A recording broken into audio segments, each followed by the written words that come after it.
Hello again. I'm going to just talk a little bit about maybe some tricks and tips to prepare a little bit for the holiday season and the extra expenses that come up. I actually did another quick video on this recently, and I'll just share a little bit of that. In that video, I talked more about planning far in advance. Doing an annual budget based on real numbers that of your expenditures, from using software like Quicken or something, and build in the extra money for the holiday season at the end of the year in your annual budget, and maybe decide to spend less on other things throughout the year so you're prepared. But if you haven't done that, which maybe you haven't because you're watching a video about the tips and tricks, it's not a bad time to actually start to tighten the belt just in general, not only for preparing for the Christmas time or the holiday time, whatever holiday you celebrate, but those savings will continue throughout next year and going forward. And some of the stuff is obvious, kill all extra subscriptions of things that are duplicate or you don't need or you forgot about or whatever. So there's some apps like, I think,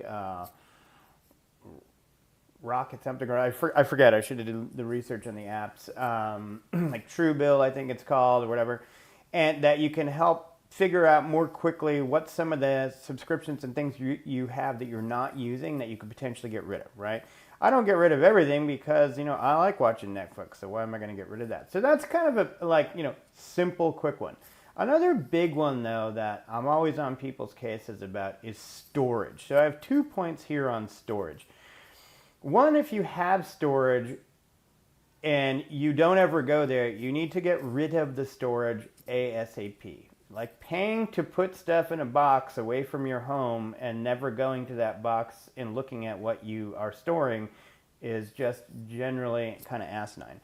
People do storage because something happens, they need to put stuff somewhere, they don't know what to do with it, so they're like, I'll just store it for now. And then, I have clients that have been paying for storage for years and they haven't been there in years. So this would be the time to say, I'm going to the storage facility and I'm going to do my best to get rid of it. If you can't fit it in your house, you can't use it, right? So what's the point of storing it? And I'm sure a lot of people have sentimental things they want to get rid of, but I'm not sentimental in that way. Like, I'm not going to pay to store something sentimental that I'm not going to look at. But in combination with the getting rid of your storage, another great way to raise some money and actually get a little extra income, and I do this too, is selling stuff you don't need on Facebook Marketplace.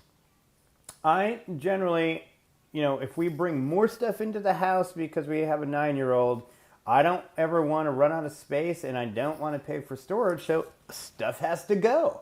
Some stuff nobody will pay anything for, and I put it out in front of my house, and amazingly, nearly everything I put out there, someone comes by and takes.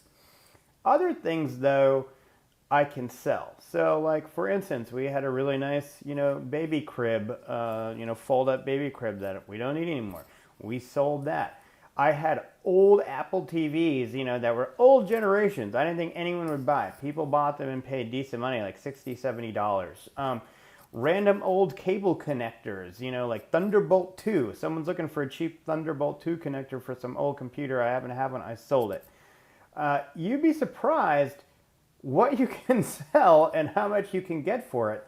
Not only does it help you get stuff out of your house that you don't need to store, but obviously it also gives you some extra income. I've kind of found the sweet spot with Facebook Marketplace is to sell small items that can be shipped. And Facebook Marketplace is actually really great to use. I mean, you got to take pictures and do all that. But it builds in the shipping cost. Once you sell it, it immediately sends you a label that you can print out and put on the box. It will have like an auction effect you can do. I mean, it's really smooth, easy to use. And to me, if you can sell things that are shippable, you have a greater chance of possibly selling them versus selling something like a vacuum that someone's got to come to your house and pick up. Though I did sell an old vacuum, by the way, and someone came and picked it up. But they can still pay you through Facebook Marketplace, and then literally I put the vacuum in my driveway, And I said, it's there, come get it. And they came and they got it. So those two things I'm going to just say are my big tips and tricks. Get rid of storage, save that money, and in combination, sell things that are in storage and or sell things in your house that you're no longer using. And you probably could muster up in a short period of time $500 to a couple of $1,000s. I mean, I was surprised how much I could quickly make by selling old things that I wanted to get rid of anyway. Those are my two main tips for now, other than the basics of generally tightening the belt, looking at your expenses on a monthly basis, and deciding, hey, should I eat out one less time per week? Should I get rid of all those duplicate, services that I keep signing up for, but I'm generally not using? And the list goes on about the basic ongoing expenses. But you want to go for some big things and see if you can put together a Christmas budget of, $1,000 or $2,000 of money that you, otherwise were not intending to have. So there you go. Enjoy the holidays, and I hope you get everything you want. Bye.